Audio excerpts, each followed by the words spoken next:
मंच पर विराजमान इस कार्यक्रम की अध्यक्षा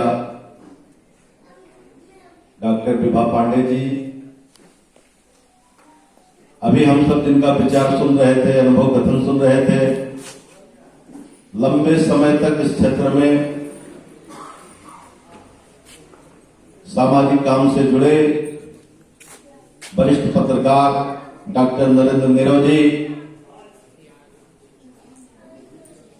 इस आयोजन समिति के सभी आदरणीय पदाधिकारीगण तथा भाइयों एवं बहनों, उत्तरम यत् समुद्रस्य हिमाग्रश्चैव दक्षिणम वर्षम तद भारतम नामम भारती यत्र संतते। भारत कितना पुराना है, कितना प्राचीन है, शायद काल गणना में इसको बांधना, इसको कहना, इसका विश्लेषण करना, इसको लिखना संभव नहीं है। इसलिए हमारे पुरखों ने कहा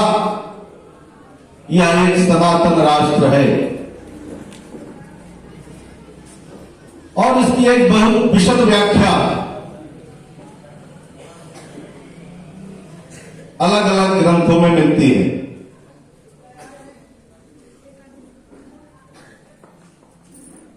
जिसका वर्णन करना आज की समय सीमा में संभव नहीं है। आज हम स्वाधीनता के विषय पर चर्चा करने के लिए एकत्र हुए हैं और पूरे देश में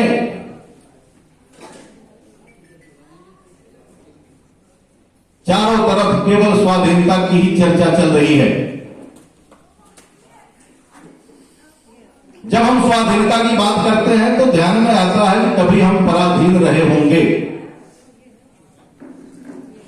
जब यह राष्ट्र सनातन है, यहां के विचार शाश्वत हैं, यहां की विचारधारा पूर्णतया वैज्ञानिक है, सर्वसमावेशी है, सबके सुख की कामना हम करते हैं, पूरे दुनिया को परिवार मानते हैं और प्राणी मात्र में सद्भावना की बात करते हैं। इसके बाद भी हम लंबे समय तक पराधीन रहे, उसकी चर्चा करने के लिए आज हम सब एकत्र हैं। महाभारत के पश्चात हम सब जानते हैं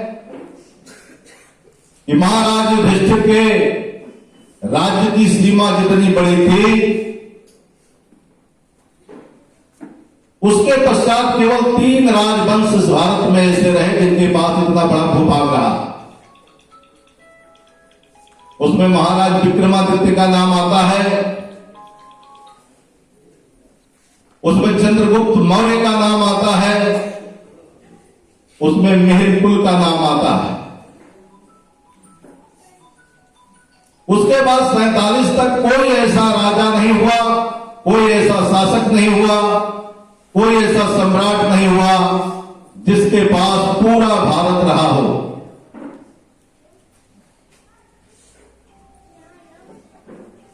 (356 ईसा पूर्व) अगर हम स्मरण करें, जब भारत में बाहर के प्रभावी लोगों ने आक्रमण करना शुरू किया और भारत में राज्य स्थापित करने के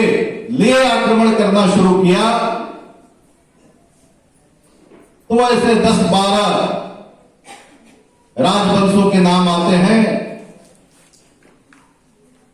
जिन्होंने लंबे समय तक, लगभग 2000 वर्षों तक इस देश में शासन सत्ता को स्थापित करने का पूरा प्रयत्न किया, जिसमें यूनानी आए, शक आए, कुषाण आए, हुण आए, ईरानी आए, तुर्क आए, मंगोल आए, मुगल आए,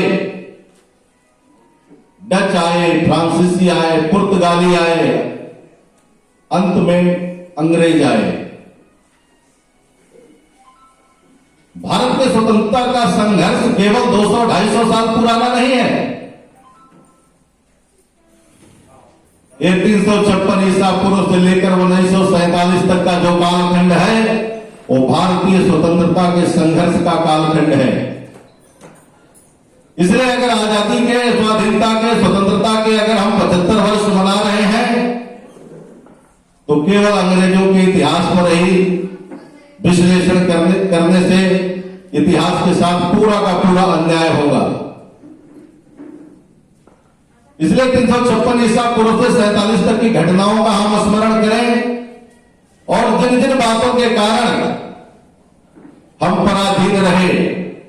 और जिन बातों के कारण हम स्वाधीन हुए, अभी भी पूर्णतया आजाद नहीं हुए, उसी पूरे विषयों को लेकर के पूरे देश में अमृत महोत्सव का ये आयोजन चल रहा है। हम ज्ञानी थे, विद्वान थे, धनवान थे, सामर्थ्यवान थे, चरित्रवान थे और अगर महाभारत के युद्ध का विश्लेषण करें तो व्यक्तिगत रूप से सब खूबियां होने के बाद भी भगवान कृष्ण ने कहा अर्जुन से, जब उन्होंने कहा कि हम अपनों से युद्ध नहीं करेंगे, तो भगवान कृष्ण ने कहा कि व्यक्तिगत रूप से सारे लोग श्रेष्ठ हैं, व्यक्तिगत जीवन में इन्होंने उपलब्धियां भी अर्जित किया है, लेकिन इनके कारण अगर राष्ट्र को खतरा है, देश को खतरा है, धर्म को खतरा है, इनके कारण अगर अधर्म की उन्नति हो रही है, अधर्म आधारित शासन व्यवस्था खड़ी हो रही है, तो इनको समाप्त करना ही धर्म है। और उसके बाद से 47 तक का अगर कालखंड हम देखेंगे तो व्यक्तिगत रूप से हम दुनिया में श्रेष्ठ थे। बड़े बड़े प्रभावी गुरुकुल हमारे पास थे, ज्ञान और विज्ञान के केंद्र हमारे पास थे, दुनिया में ज्ञान देने के लिए, विचार देने के लिए, संस्कार देने के लिए श्रेष्ठ सन्यासी हमारे पास थे, पूरे दुनिया को चलाने का व्यापार करने वाले ऐसे व्यापारी हमारे पास थे, कलाकार हमारे पास थे, संगीत तज्ञ हमारे पास थे, अच्छे किसान थे, अच्छे मजदूर थे, अच्छे बुनकर थे। सब होने के बाद भी 2000 साल तक हम संघर्ष करते रहे आजादी के लिए, और यहां तक विदेशी शासकों ने ही शासन नहीं किया तो 250 से 300 वर्षों तक उनके गुलामों ने भी इस देश में शासन किया।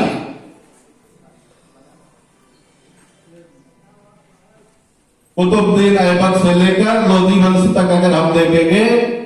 तो बहुत साधारण लोग जो यहां शासक बन के बैठे थे, उनके गुलाम, उनके सैनिकों ने भी शासन किया। उसके पीछे का कारण था कि हमारी जो दृष्टि थी वो राष्ट्रीय नहीं थी, और राष्ट्रीय दृष्टि न होने के कारण हम छोटे छोटे राज्यों में बटे थे, छोटी छोटी जातियों में बटे थे, व्यक्तिगत निष्ठा में बटे थे, व्यक्तिगत संकल्पों में बटे थे, जिसके कारण 2000 साल तक हम संघर्ष करते रहे, लेकिन भारत कभी भी पूर्णतया पराधीन नहीं रहा। स्वतंत्रता के लिए जहां क्रांतिकारियों ने, भारत के राजाओं ने, विद्यार्थियों ने, किसानों ने, मजदूरों ने, शिक्षकों ने, जीवन के प्रत्येक क्षेत्र के व्यक्तियों ने अपने अपने तरीके से संघर्ष किया, उसी प्रकार से सन्यासियों ने, कवियों ने, कलाकारों ने, इन्होंने भी अपने अपने तरीके से पूरे देश में आजादी के लिए आंदोलन की रूपरेखा बनाई। मोहम्मद बिन कासिम के नेतृत्व में जब पूरा देश धीरे धीरे धीरे इस्लामीकरण की ओर बढ़ने लगा, पूरा तक्षशिला का क्षेत्र अफगानिस्तान, भारत की संस्कृति वहां से लुप्त होने लगी, तब आज शंकराचार्य ने 7वीं शताब्दी में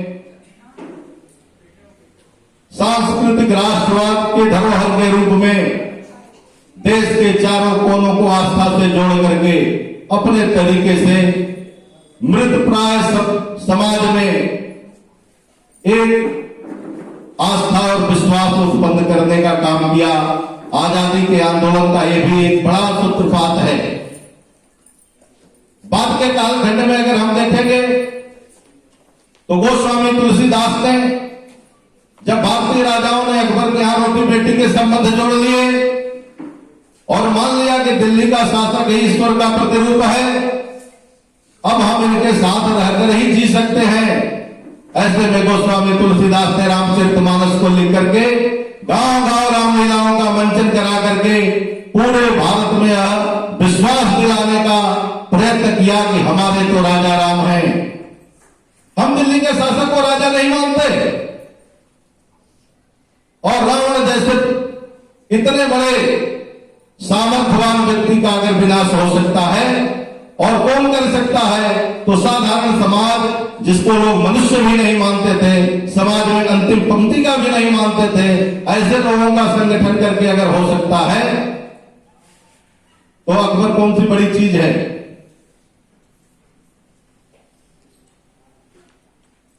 बीते हुए कालखंडों में साधुओं ने, सन्यासियों ने, कवियों ने, कलाकारों ने, किसानों ने, मजदूरों ने, जीवन के हर क्षेत्र के व्यक्ति ने इन 2000 वर्षों में आजादी के लिए, स्वतंत्रता के लिए निरंतर संघर्ष किया है। ये हमारा संघर्ष केवल 250-300 वर्षों का नहीं है। इसलिए इस 75 वर्ष के अमृत महोत्सव को मनाने के लिए अगर आज हम एकत्र हैं तो हमें 2000 वर्षों के इतिहास का अध्ययन करना पड़ेगा और जिन कारणों के कारण हम परतंत्र हुए, हम कमजोर हुए, हम अस्तित्व और अस्मिता के लिए लड़ते और जूझते रहे, वो कारण आज भी मौजूद हैं। 1925 में डॉक्टर हेडगेवार ने जब संगठन शुरू किया तो उन्होंने इसी विषय को ध्यान में रखकर एक काम शुरू किया, क्योंकि हम सब जानते हैं कि हमारे ऋषि मुनि, हमारे पुरखे इतने सामर्थ्यवान थे, त्रिशंकु के लिए दूसरे स्वर्ग की रचना कर सकते थे, लेकिन रावण के अन्याय का विरोध नहीं कर पा रहे थे। तब डॉक्टर हेडगेवार को ध्यान में आया कि सत्ता का विरोध सन्यासी का विषय नहीं है। सत्ता के विरोध के लिए, अन्याय के विरोध के लिए, धर्म के विरोध के लिए सामर्थ्यवान लोगों को खड़ा करना ही जो हमारे पुरखों ने काम किया था, जो काम विश्वामित्र ने किया, जो काम चाणक्य ने किया, जो काम समर्थ गुरु रामदास ने किया, जो काम गुरु नानक देव ने किया, गुरु गोविंद सिंह ने किया, गुरु तेग बहादुर ने किया, ये लंबी जो श्रृंखला हमारी है, उस परंपरा के आधार पर अच्छे लोगों के निर्माण का काम डॉक्टर हेडगेवार ने अपने ऊपर लिया। तब से लेकर आज तक हम वही उसी काम में लगे हैं, क्योंकि व्यवस्था जितनी अच्छी खड़ी हो जाए, विचार चाहे जितने अच्छे हों, साधन और सामर्थ्य जितना जुटा लिया जाए, अगर व्यक्ति अच्छा नहीं है तो सारी व्यवस्था समाप्त हो जाएगी। इसलिए अपने हाथ में, चाहे हमारे पुरखे हों, चाहे हमारे ऋषि हों, चाहे मुनि हों, चाहे महर्षि हों, सबने अच्छे लोगों के निर्माण की बात की, व्यक्ति निर्माण की बात की। व्यक्ति से समष्टि,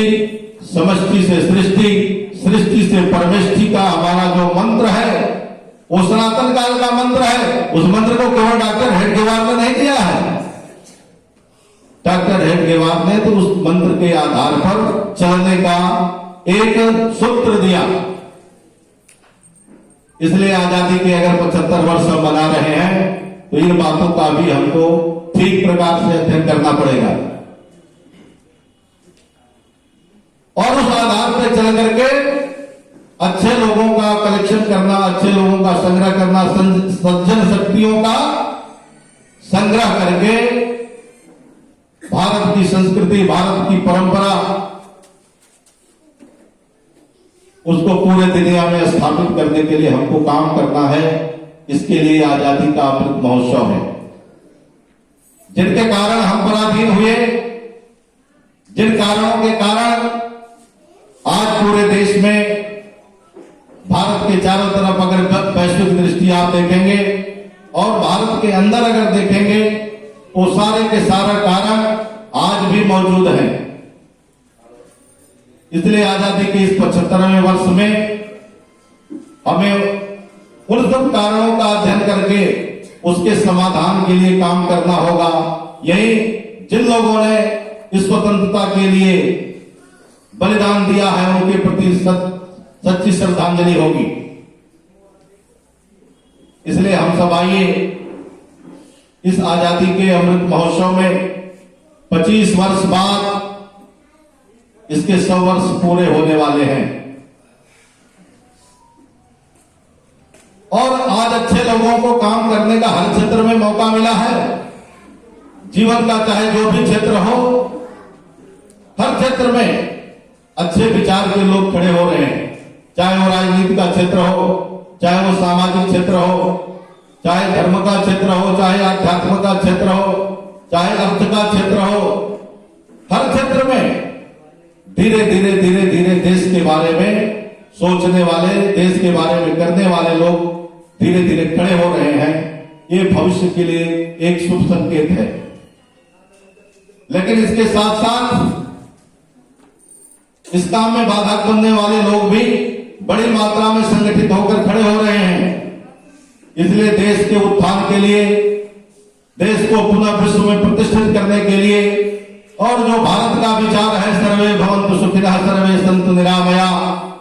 धर्म की जय हो, अधर्म का विनाश हो, प्राणियों में सद्भावना हो, विश्व का कल्याण हो, ये जो भारत का मंत्र है, इस मंत्र को दुनिया में स्थापित करने के लिए एक बहुत बड़े सामर्थ्य की जरूरत है और उस सामर्थ्य के लिए सज्जन शक्तियों का इकट्ठा होना, एक मंच पे आना और देश के उत्थान के लिए अपना सब कुछ समर्पित करने वाले लोगों की श्रृंखला खड़ी करने की कड़ी में इस अभियान को हम आगे चलाएंगे और ये अभियान अपनी पूर्णता की ओर पहुंचे। परमात्मा के चरणों में इतना ही निवेदन करते हुए मैं अपनी बात को पूरी करता हूं। धन्यवाद, नमस्कार।